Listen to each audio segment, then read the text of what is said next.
Alright, so I am making a podcast about how to make dry ice using the Maya fluids. So far, I did this all by myself. There wasn't really much research besides looking at Houdini and seeing how it worked and replicating it in Maya. So this is what I did, but I will start a new project and run through it. Shouldn't take that long, hopefully. And it should be done. Alright, here we go. If it stops, sorry. Alright, so file, open up a new scene. Go ahead, save that, continue.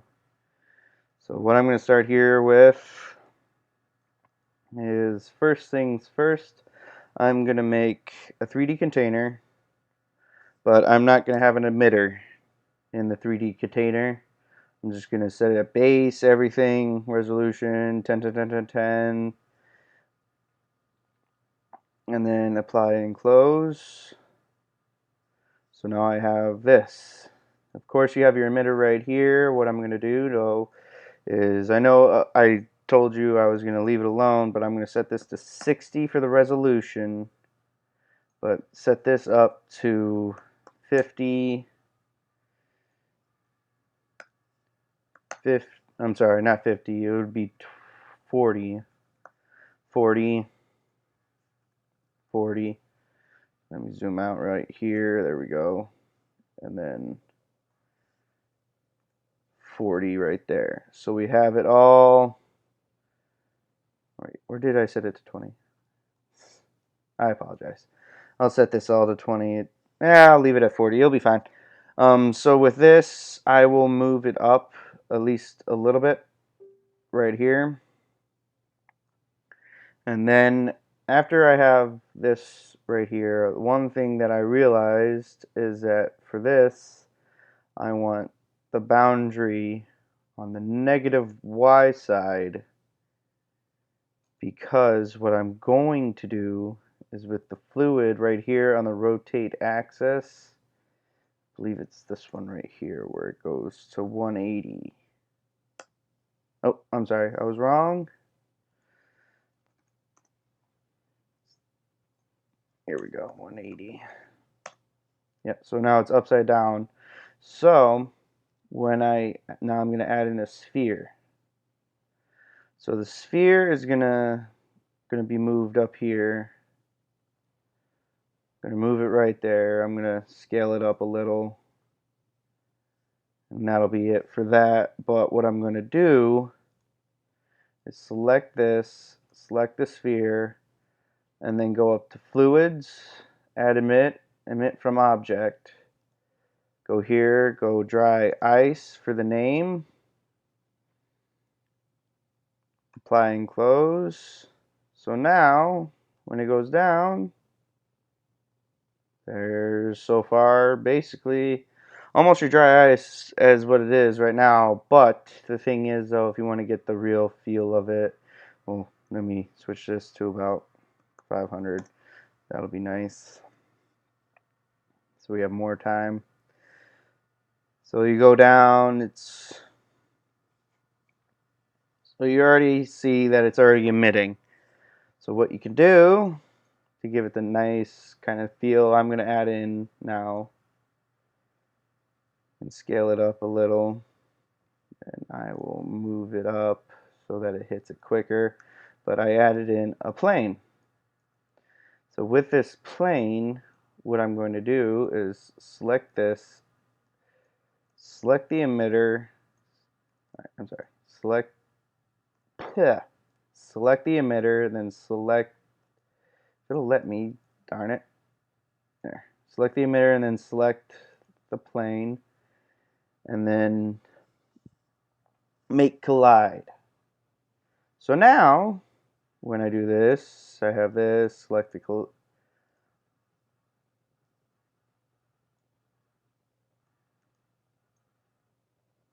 it is now going to collide with the plane.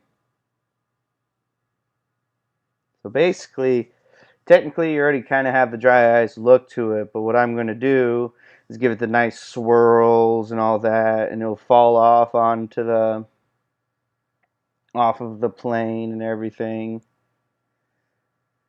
Alright, let me move this, sorry, so you can get a better look. So that's what you have so far. So then from there, go to fluid shape. Really, this basically works dynamic. The dry ice, the fluid attributes, it mainly deals with buoyancy, density, and a little bit of the turbulence. So, content details, you want to go to density. Buoyancy, I upped this up to like 10. Because then, like when it hits, it's going to go down. And then, boom, should hit. And then it usually gets a little, when I add the turbulence, it's going to give it the little swirls kind of thing. Like it's falling down right now.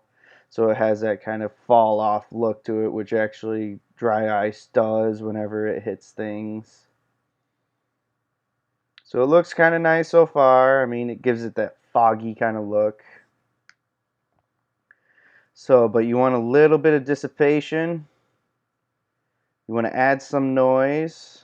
I didn't really add tension or tension force.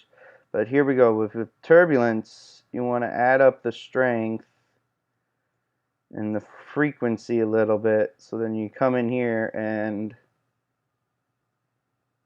see how it's like breaking up, because like with smoke, it doesn't do that.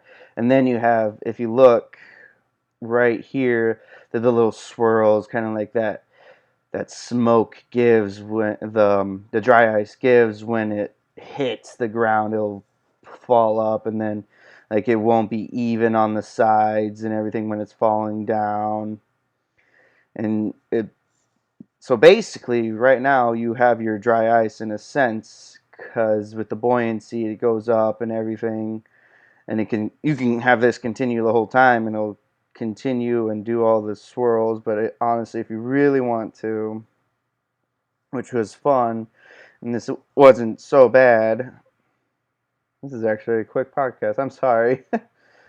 Add up a little bit more on the turbulence, and then with velocity, add some swirls in there and some noise. And then with that, now if you watch it, it's going to hit, and swirls are going to happen. See the swirls in there, and then like it's gonna fall off on one side faster than the other, and like see, it actually looks pretty cool and everything. I'm actually kind of proud of myself figuring this out on my own just by looking at mainly videos and all that. But that's basically dry ice right there. It's pretty simple and all that. So in retrospect, this is dry ice, and I did it in probably about 2 to 3 minutes. But after I first figured it out, it took me about maybe 30 minutes to an hour just to figure out how to do the proper dry ice, and took me a good 10 minutes to figure out how to get the emitter to go that way, because I tried negative buoyancy and that didn't work out too well. But this worked out pretty well. I mean, I guess it might be wrong, but I have a good feeling that it came out the way I wanted it, so I'm pretty proud of it. And I'm sure there's, as the saying goes, there's more than one way to skin a cat. So this is dry ice for you, and it's a great way for dry ice. It's nice to have. Here, I'm gonna bring this down to 250. Sorry, so it links through all the time. All right, here we go. So go back there.